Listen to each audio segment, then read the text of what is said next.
Welcome back to episode 3 of Sound Design Devlog. This time I'm going to be looking over player sounds and the sounds I made for the Greek faction. First, for the match start sounds, I'm using this bright metal hit that I recorded a while ago, just from, I think, a bit of a fence, and I'm fading in so that you can't hear the transient as much and you just get that kind of bright, sparkly quality from it. I'm also cutting off all of the lows and just massively boosting the highs so that it fills out the high end, almost like a kind of cinematic hit or just something that sounds a bit more grand than it really is. And I'm achieving this primarily through this reverb, which is on 67% here.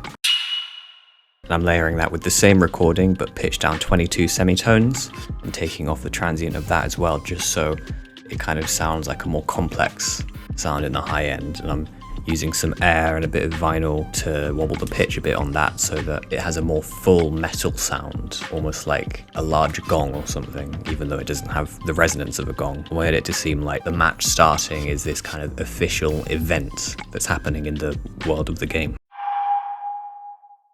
Then just to fill out the kind of mid layer, you don't really hear it that much in the final sound, but it gives it some closeness that it's otherwise lacking. I have these 2 layered recordings of just me flapping a book that have been pitched down quite a lot and then have a tiny bit of reverb on them, just so that it sounds like a more complex sound, especially near the transient, and gives it another layer just to fill out the frequencies because it was kind of lacking around this area. And these are panned, or one of them is panned, and one of them naturally has a more powerful signal on the right channel, so that it also gives the transient a bit of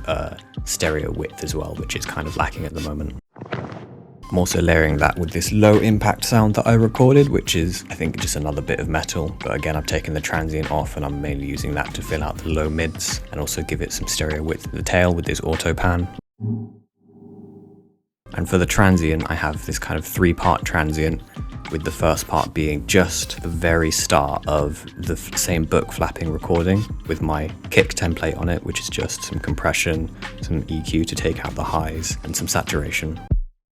Then this taiko that I made out of me dropping a table. I have a whole range of these taikos from a long time ago that I've just been sprinkling throughout my sound design since. And an unchanged recording of that same table impact from that same recording session with a bandpass filter as well as some reverb, just to make the transient seem a bit more interesting because it has multiple parts to it. And again, I want this to be almost kind of the biggest sound in the game because it's the most important thing that happens is, the player entering a match.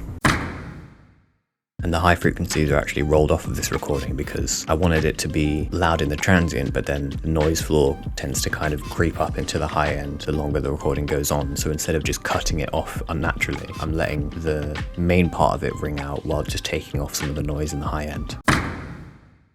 On the whole stack with the match start sound, I have some EQ cutting the rumble and boosting a little bit of the lows to make it sound more powerful, as well as the highs just to give it a more full frequency response.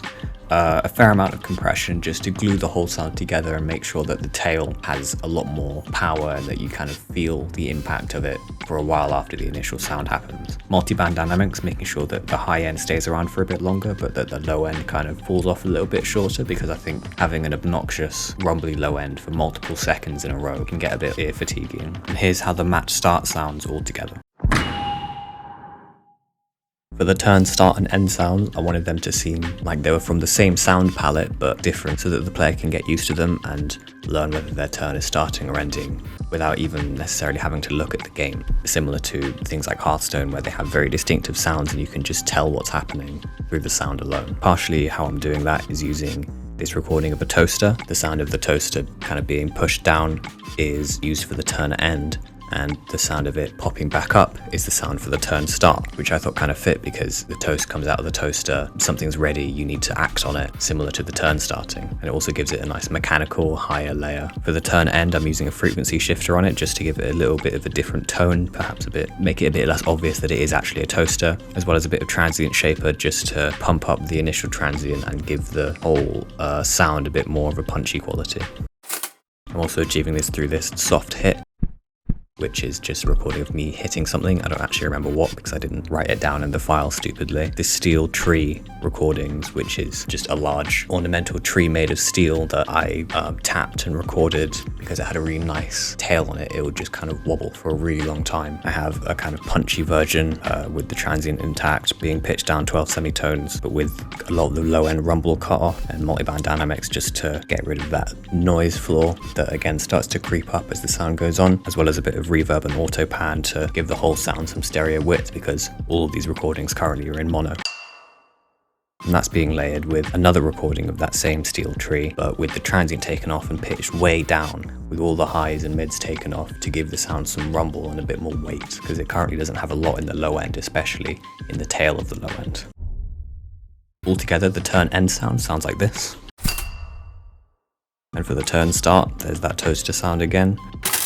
A similar tonal metal piece that's just another metal thing that I hit to get a tone out of, giving it a kind of more characterful tail. That's layered with the same steel tree recording to give it the same weight in the low end, so that hopefully the player will be able to realize just from the rumbly low end that a turn is changing. Altogether, the turn start sounds like this. And on both the turn end and turn start stacks, I just have some compression just to glue the whole sound together. For the player death sound, I'm using this sigh, or kind of me breathing next to the microphone, that I've used in all the cards as well as kind of the motif of death. So if you hear that sound, you know something has died, basically. I'm using just kind of the unchanged original file with a boost to the highs and cutting all the rumble, because breathe close to the mic, the air going into it is going to give it a lot of rumble, even though I made sure to do it off axis. Taking that same recording and pitching it down and layering it with all of the highs and a lot of the mids cut off, just for a kind of another layer, give it a bit of an ethereal quality. It's just a normal person sighing, but obviously the players and the kind of themes in the game are a lot more grandiose than that, so I wanted to make it seem a bit bigger and more majestic, because it's a more powerful thing that's dying.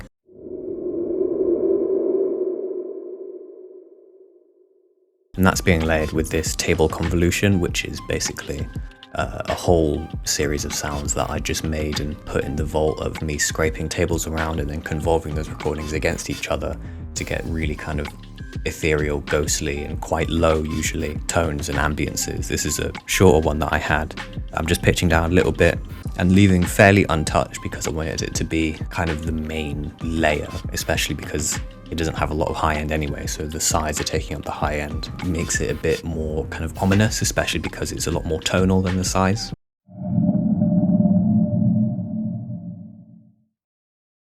The whole thing is just being processed with some reverb and a bit of echo, and together the death sound sounds like this.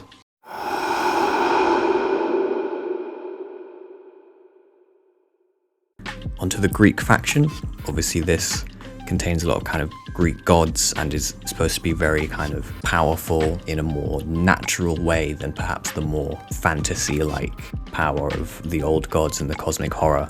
And for that reason I used a lot of recordings of stones and rocks to imitate the kind of elemental power that they have, as well as a lot of thunder and lightning, partly to reflect kind of stereotypical main one Zeus, but also because I think it gives it a lot of implied power, that it's kind of, these cards are affecting the world around them enough that it's causing thunder to form just because they're being played or just because they're attacking or something like that. So for the play sound, I just have this recording of kind of rolling thunder, which is taking up a lot of the low mids and some of the lows, which is giving it a nice bit of character and adding to the kind of natural sound of it. As well as this just little sound I made a while ago, low and windy. It's probably made from a wind recording, but it's just part of the big sound design session that I made. To emphasize the kind of magic quality of these gods, and also the fact that in the same set there's kind of like acolytes and priests and things that worship them, that I wanted to still have some kind of power and be represented in the sound. I took this reverb tail from one of the stone hits that's actually playing here, froze it, and then just put some frequency shifting, auto panning, and a little bit of distortion to make kind of a quite basic magic layer, just so the player knows that it's a powerful force that's not just the natural world, is kind of affecting it as well. And it also means that I have this one sound I can use across the different sounds for the Greek faction to tie them all together and let the player know that they're all from the same set of cards and the same sound source in the game. I'm layering that with these 3 stone hits that I have, where I just set up a microphone and threw some stones at a wall and recorded them kind of clattering around because it was on a rocky beach as well. So you get a lot of those kind of little tails of the stones just falling and hitting other stones, which I think adds for quite a cool feeling that the card coming down has made all these stones move and kind of fall around, which I think gives it a lot of power. On the whole group, I just have some EQ cutting the rumble, a little boost to the highs, a little bit of compression, and then a fair amount of saturation, but only on frequencies above 1 kilohertz, just so that it gives that high end a bit more grit and power than it already has. For the Greek attack sound, I have this same transient metal clunk sound that I'm using for all the other factions, just to tie them all together and let the player know it is an attack sound. But instead of using the regular metal riser into it, the game designer requested that I use something different, so I have a recording of brass being struck because I thought that fit a little bit more with the kind of aesthetic of the ancient Greeks, which I'm just cutting all the lows and a lot of the highs from, and also reducing the width of the recording because it is a stereo recording, and I feel like the kind of build up into something, it should be less wide than the impact itself, just to make the impact seem even more powerful in relation to it. Again, I'm using these recordings of me throwing rocks at the wall and having them fall around and hit other rocks to give the feeling of power and impact from that attack. And another part of that same rolling thunder, just to give it a bit more implied power that's less visceral and more kind of in the environment around it. And that just has some reverb on it to give it a bit of a tail and make it seem a bit further away.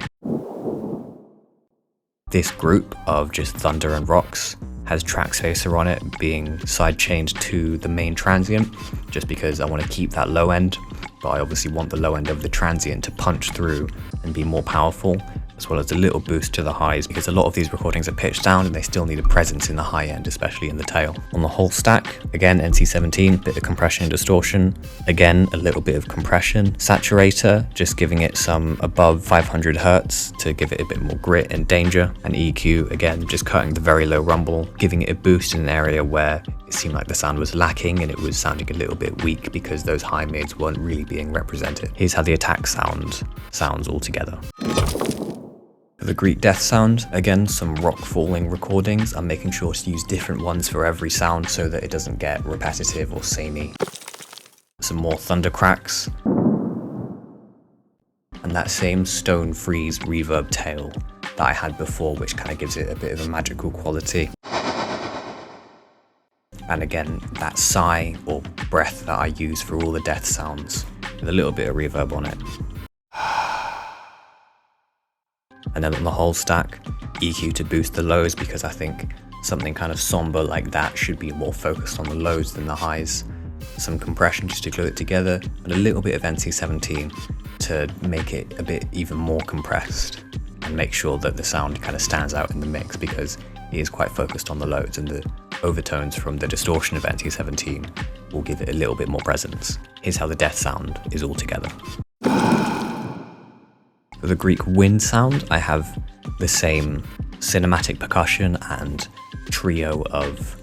metal recordings that's making kind of a chord that I use for the other wind sound.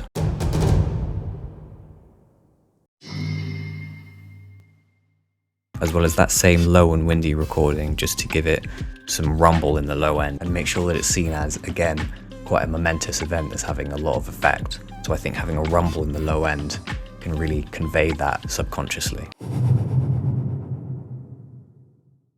And again, like all the other sounds, I have this thunder rolling. I have actually two put on top of each other, with one being a bit more aggressive to signify that the Greeks kind of have domination over the current battlefield.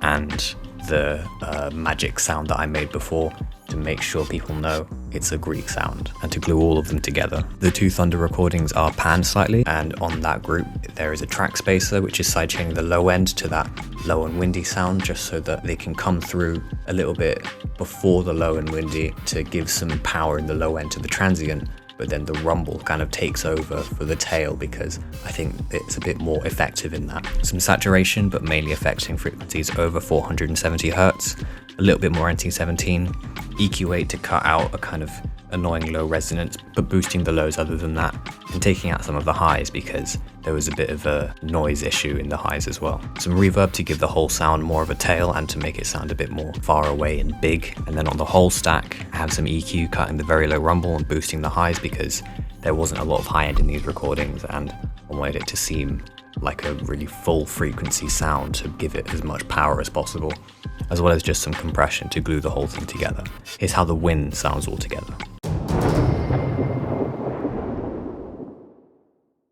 And that's going to be it for this current run of Sound Designer devlog because those are all the sounds that I made for my current game. I plan to start it up again on my next game project, which should be starting in the next few months. Until then, thank you for watching.